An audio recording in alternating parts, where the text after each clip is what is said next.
Salut François, Salut Pablo. merci d'avoir accepté mon invitation. François, tu es député La France Insoumise NUPES. Je ne sais pas si on doit encore dire NUPES. Si, on est la France Insoumise NUPES. Très bien. De Haute-Garonne, de Toulouse plus particulièrement. Si je t'ai invité, c'est pour parler de deux choses. On va parler de la gauche, justement, de la NUPES. Mais d'abord, je voulais revenir avec toi sur ce qui s'est passé hier en fin d'après-midi. Le vote de cette motion de rejet en amont des débats dans l'hémicycle du projet de loi immigration, avec derrière tout le cirque qui en a découlé, avec la proposition de démission de Darmanin à Emmanuel Macron et qu'il aurait refusé, je sais pas quoi, alors qu'en fait il n'en a pas du tout besoin, mais enfin voilà, tout leur cirque. Quelle lecture, toi, tu fais de ce qui s'est passé hier, c'est-à-dire, en gros, que les LR, le Rassemblement National et toute la NUPES aient réussi à faire adopter cette motion de rejet? Oui, alors c'est sûr que c'est un petit événement politique, mais pour contextualiser, une motion de rejet, il faut comprendre que c'est pas comme une motion de censure. Il n'y a pas un texte qui lui est affilié sur lequel on peut se reconnaître dans les valeurs ou les principes. Donc il y a un tirage au sort qui a lieu, il y avait plusieurs motions de rejet, celle portée par le groupe des Verts, celle du RN, celle de LR. Le tirage au sort a bien fait les choses pour une fois. C'est celle des Verts qui est passée en premier, portée par Benjamin Lucas, membre de Génération. Et je recommande d'ailleurs à tout le monde d'aller voir son discours parce qu'il expliquait bien pourquoi on rejetait ce texte. Et il se trouve que se sont greffés sur ces motions de rejet à la fois les Républicains, d'abord, qui l'ont annoncé, et forcément les Républicains l'annonçant, ils mettaient la pression au RN qui se faisait quand même une réjouissance de se dire que pendant 2 semaines, on allait discuter essentiellement sur leur thème et qui finalement s'est dit oui, on ne peut pas être moins disant que les Républicains et qui ont adjoint leur vote là-dessus. Et les circonstances ont fait que la motion de rejet est passée. Phénomène rare, mais qui est signifiant du point de vue du gouvernement qui a fait de ce texte un de ses textes phares, on va dire, de cette année 2023 et qui s'est retrouvé là dans une impasse avec son ministre de l'Intérieur, Monsieur Darmanin. Donc c'est une petite victoire pour nous et puis pour toutes les personnes qui pendant 2 semaines vont être épargnées du fait de ne pas avoir de débat sur les clichés du type un étranger, un migrant est égal à un délinquant et tout ce qu'on connaît autour de ça, ce qui évite beaucoup de sujets en fait qui seraient majeurs comme une vraie politique d'accueil en France et qu'est-ce que c'est la France et qu'est-ce que c'est la France en interne mais aussi à l'international.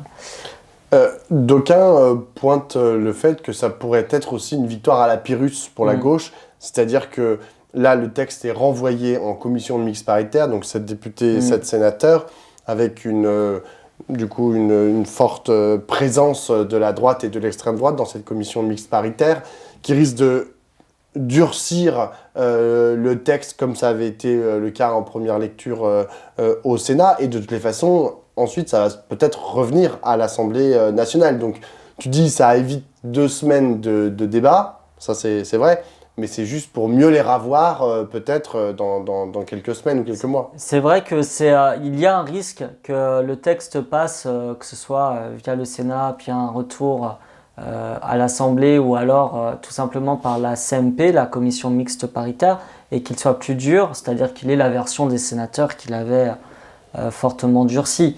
Mais en fait, même si ce risque existe, il se peut aussi que le texte stagne et qu'il n'en sorte rien. Ça arrive parfois que des textes meurent doucement. Et d'ailleurs, dans une démocratie normale, ce qui devrait se passer, c'est que quand on a un rejet de l'Assemblée nationale tel qu'il est, le ministre devrait, 1, proposer sa démission, et 2, le texte devrait être retiré puisque aucune majorité ne s'est dégagée sur un sujet comme celui-ci. Nous, on ne peut pas toujours agir en fonction du dévoiement de la démocratie parlementaire qu'en fait le gouvernement et de la non-bienséance qu'il en a. Nous, on doit jouer par rapport aux règles parlementaires qui existent. Et c'était notre rôle. Si on n'avait pas déposé de motion de rejet sur ce texte, tout le monde nous aurait dit « mais vous avez vu ce texte à quel point il est scandaleux, pourquoi vous ne l'avez pas fait, pourquoi vous n'avez pas usé d'une motion de rejet. Et je rappelle que cette motion de rejet, il y a davantage de députés de gauche qui l'ont votée que de députés de droite. Et elle a été portée par nos amis des Verts. Donc pas de scrupules de ce point de vue-là. Après, bien sûr, on va rester vigilant sur le sujet et être combatif. On va revenir sur la question de l'immigration, mais si on reste genre, au niveau institutionnel et le fonctionnement de l'Assemblée nationale, on voit que c'est quand même un peu compliqué depuis 1 an et demi de faire fonctionner cette Assemblée nationale qui n'a pas de majorité absolue, où le gouvernement fonctionne à coup de 49-3 et où là, il y a le vote de cette motion de rejet. Est-ce que toi, tu imagines qu'il pourrait y avoir un meilleur fonctionnement de cette Assemblée nationale? Sous-entendu, bon, bah, peut-être que, je sais pas, j'imagine pas en fait que vous alliez faire un projet de gouvernement avec le Renaissance. Mais, je sais pas, est-ce que tu arrives à te projeter dans un fonctionnement normal de cette institution? Qu'est-ce que ça voudrait dire un fonctionnement normal de l'Assemblée nationale aujourd'hui? Un fonctionnement normal, il n'est plus possible en l'état actuel des choses. Nous, c'est pour ça qu'on demande la 6ème République depuis longtemps, qui comporte un certain nombre de mesures et qui doit être faite aussi avec les citoyennes et les citoyens. Parce que on peut parler de ce qui se passe à l'Assemblée nationale, on peut y revenir, mais le phénomène majeur de ces dernières décennies, c'est que les gens ne votent plus. C'est-à-dire que sur des élections aussi importantes dans leur vie quotidienne, je vais prendre l'élection municipale de Toulouse, il y a 44% de participation. Ça veut dire qu'il y a moins d'un électeur sur 4 inscrit sur les listes qui a voté pour le maire de sa ville. Dans une grande ville, c'est pas une petite commune où les enjeux pourraient être, même si à mon sens ils sont importants, mais pourraient être minimisés. Et on le voit alors sur les élections départementales et régionales, là j'en parle même pas, c'est quasiment 3/4 d'abstention.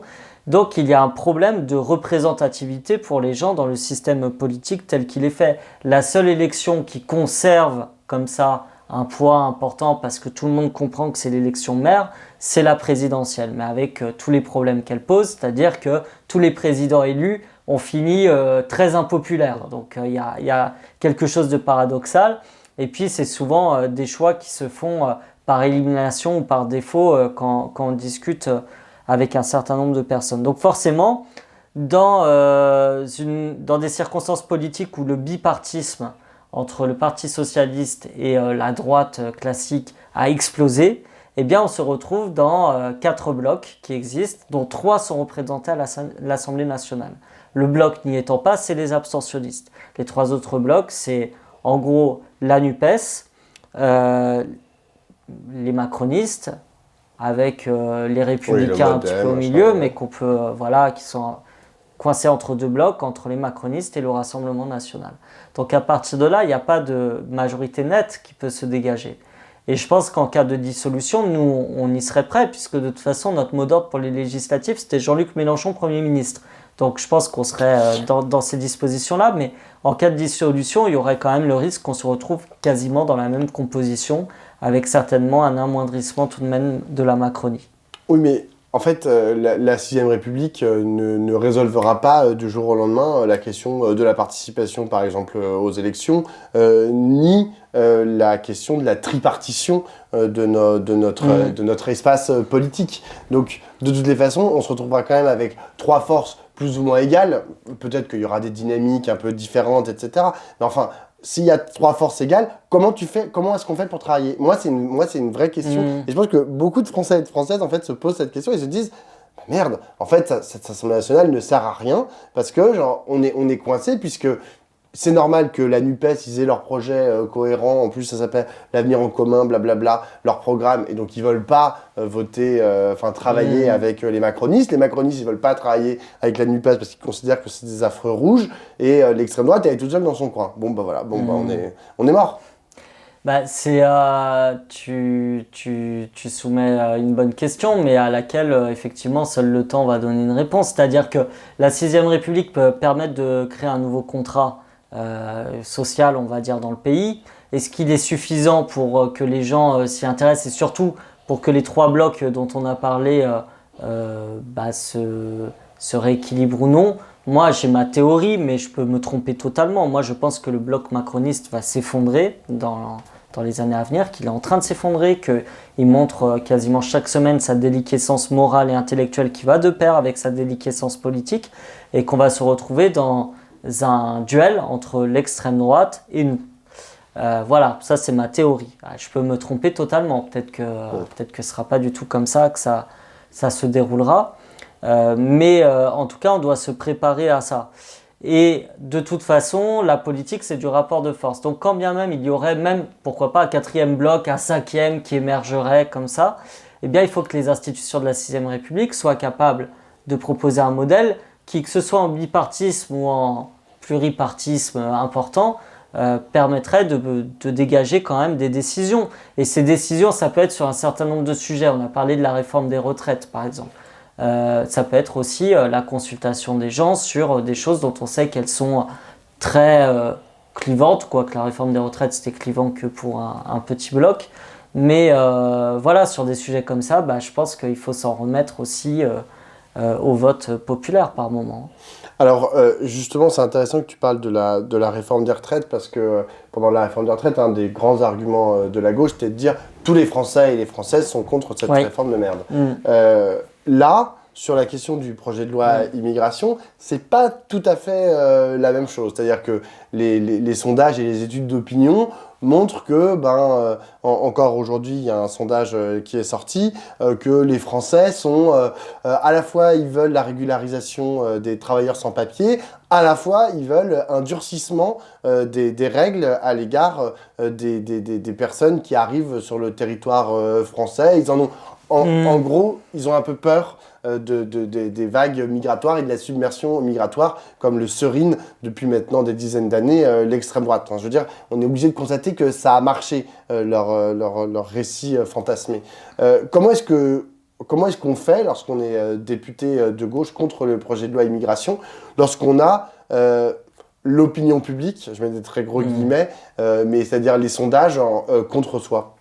Alors, déjà sur les études d'opinion, effectivement, ça a été souvent un argument qui a été rapporté, c'est que la loi aurait été plébiscitée par une grande partie des Français, mais il y a des mesures qui ne sont pas dans la loi, comme la régularisation des travailleurs sans papier, qui a assez de bon sens en fait, donc tout le monde s'y retrouve, qui en fait font que l'immense majorité des sans-papiers dans ce pays seraient régularisés de fait.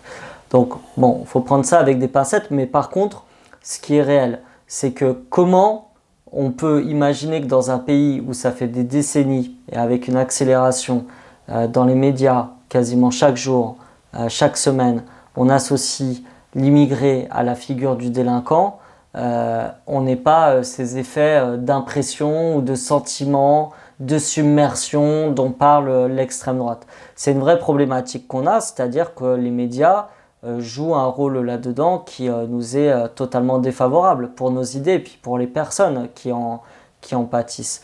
Quand nous, on n'a pas de Bolloré qui ont un CNews, on n'a pas BFM TV qui appelle tous les 4 matins sur le fait divers auquel on va trouver à chaque fois une connotation politique qui sera toujours à la fin pour dire regardez, c'est pas possible de vivre ensemble. Et les exemples positifs sont soit des exemples très, on va dire, ciblés, le sportif qui a réussi, le jeune qui est à la NASA, mais il n'y a pas de récit collectif positif et pourtant qui sont là, qui est porté dans les masses médias. Donc nous, on a une difficulté dans le camp de la gauche au sens large, c'est qu'on n'a ni les réseaux des puissants, ni leur argent pour infuser des idées qui soient humanistes et contraires à ce qu'on entend tout le temps. Donc ça, c'est une vraie difficulté, ça veut dire qu'il faut reprendre l'hégémonie culturelle, comme dirait Antonio, mais ça prend du temps.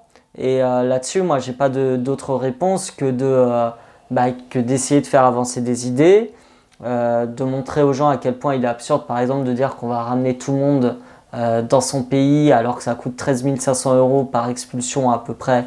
Donc le chiffre est colossal et que même une gouvernante comme Meloni, qui est d'extrême droite en Italie, a dû en rabattre sur le sujet parce qu'elle a été confrontée à un moment au pragmatisme du fait que la situation dépasse une simple volonté d'un pays. Les mouvements migratoires, bon, c'est pas à toi que je vais l'apprendre, quoi. Ça se fait surtout de pays du Sud à pays du Sud. Et surtout, le gros enjeu migratoire à venir, c'est le dérèglement climatique et ces 450 millions de personnes qui sont menacées de déplacement d'ici 2050 si on ne bouge pas et si la mer continue à monter avec toutes les conséquences que cela peut avoir. Donc on peut avancer comme ça, on sait que c'est très complexe. Après, ce qu'on voit aussi, c'est que dans les votes, par exemple, moi je connais des endroits où il n'y a pas un seul étranger ou migrant qui correspond aux catégories, on va dire, habituellement mises en avant par ces news. Et pourtant, les gens votent massivement Rassemblement National ou Zemmour ou la droite ou l'extrême droite sur ces thèmes-là. Parce que l'impression qu'ils ont quand ils allument la télé, c'est que c'est la pagaille totale dans les grandes métropoles. Et à l'inverse, dans les grandes métropoles, c'est là où on vote le moins Rassemblement National, parce que les gens se rendent bien compte que c'est comme tout dans la vie, il y a des cons et des gens bien partout, et que c'est pas la question de l'identité de la personne qui est en jeu, mais d'autres choses, notamment du point de vue social, du droit à la ville en l'occurrence. Donc là-dessus, moi j'ai pas de réponse magique, j'aimerais bien. À part le pragmatisme de ta volonté. Bah, c'est ça, il faut avancer là-dessus. Après, on voit que c'est aussi un mouvement qui déborde la France. On voit des pays qui ont mis des gouvernements d'extrême droite, les Pays-Bas récemment. Bon, ce qui se passe en Argentine, même de l'autre côté, mais c'est encore un autre délire, on va dire. Orban, l'Italie. Et on a une vague comme ça, peut-être, qui sera analysée par les historiens comme une vague de repli et de rétrécissement de l'Europe sur elle-même.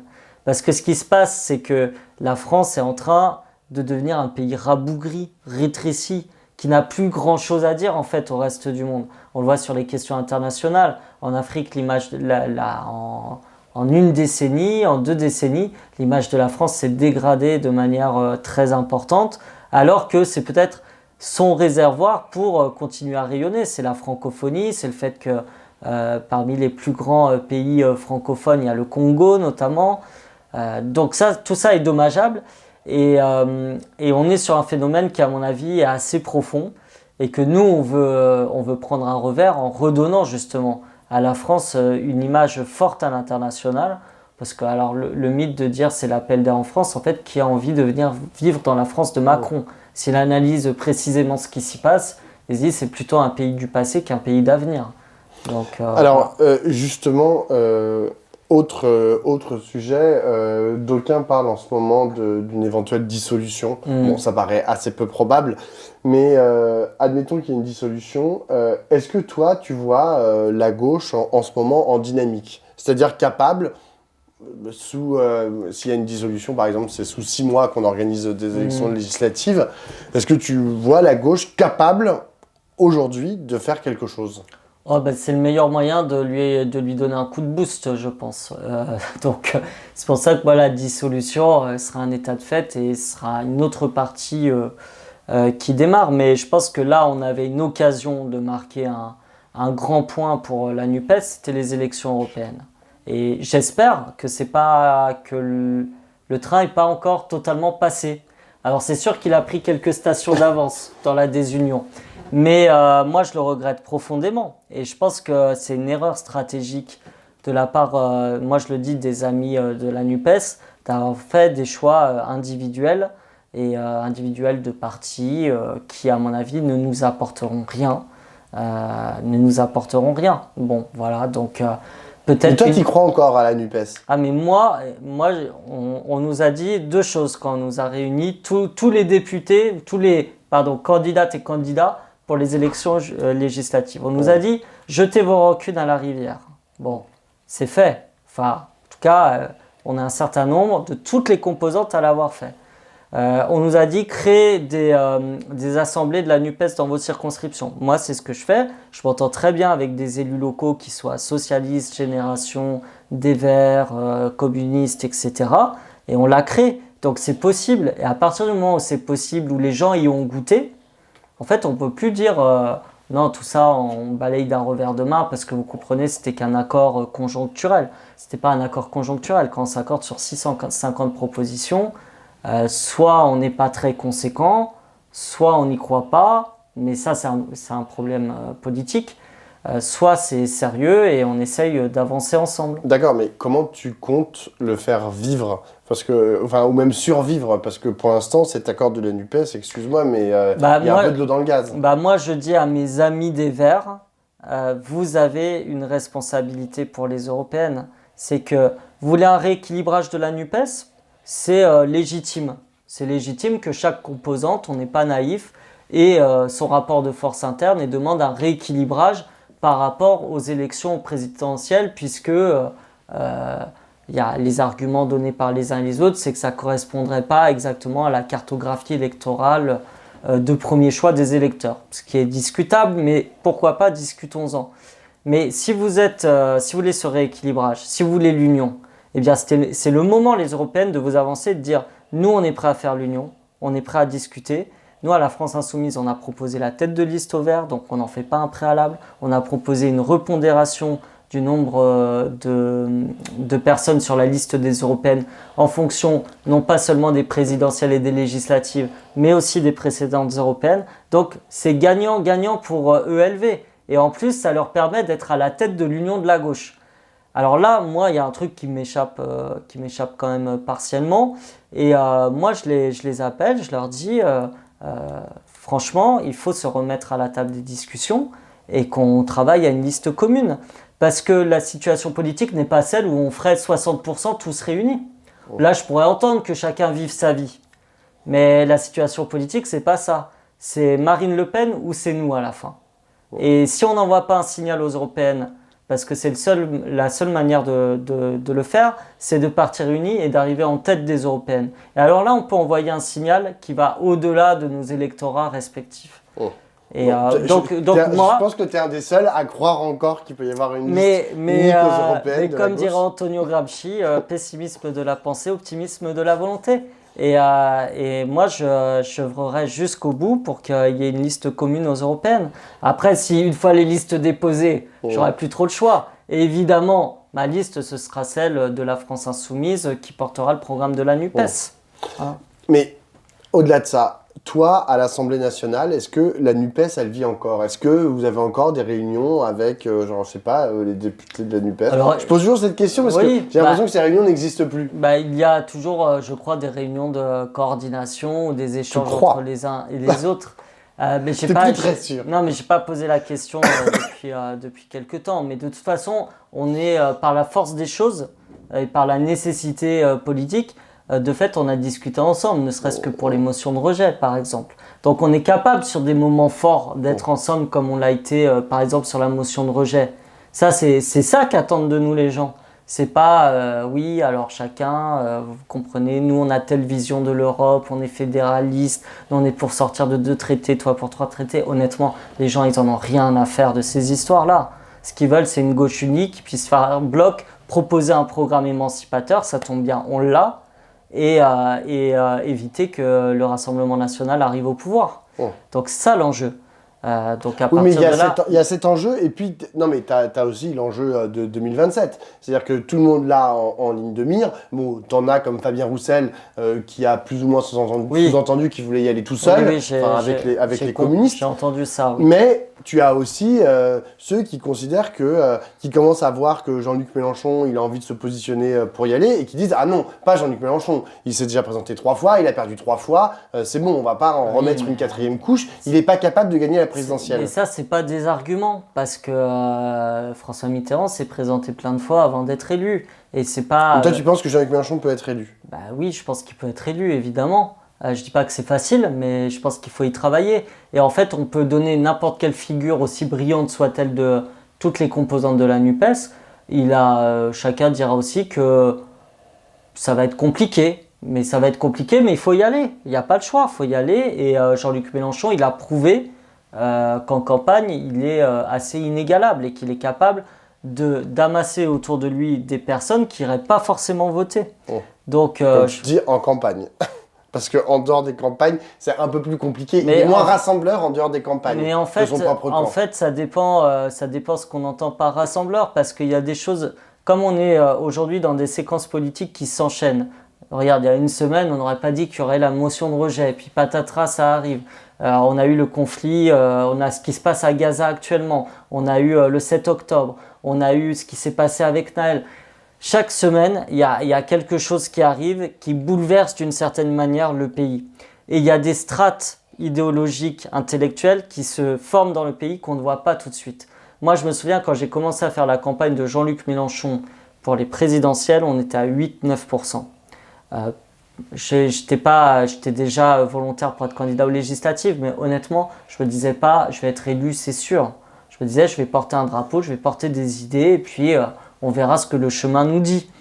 Mais ce qui s'est passé, ce que j'ai remarqué, c'est que même des gens qui apprécient pas forcément la personnalité de Jean-Luc Mélenchon, bah, à la fin, quand ils vont à la fin de leur raisonnement, des gens de gauche, hein, Il y a un vote utile. mais qui tient la ligne? Qui tient la digue? Moi, je l'ai très bien vu au débat sur Zemmour. Sur lequel, moi, au début, je me suis dit, oh là, aller débattre contre Zemmour, je sais pas, bonne idée, pas bonne idée. Le lendemain, il y a plein de gens qui m'ont dit, ouais, bon, bah, en fait, qui tient la ligne, qui tient la digue, c'est Jean-Luc Mélenchon. Et donc, ça, c'est des strates qui sont très profondes, qui vont pas surgir forcément dans les moments de non-élection, on va dire, surtout sur des élections européennes dont tout le monde voit ça de manière très lointaine, mais qui peuvent ressurgir sur des campagnes chaudes. Et c'est ce qui peut se passer. Et nous, notre objectif, c'est pas qu'on ait que 22%. Ça suffira peut-être pas. C'est d'aller chercher les 25% qui n'ont pas voté aussi. Parce qu'on fera pas sans eux pour gagner. Et ça, qui que ce soit. Donc c'est là qu'il faut qu'on aille travailler. Merci beaucoup François. Bah, merci à toi.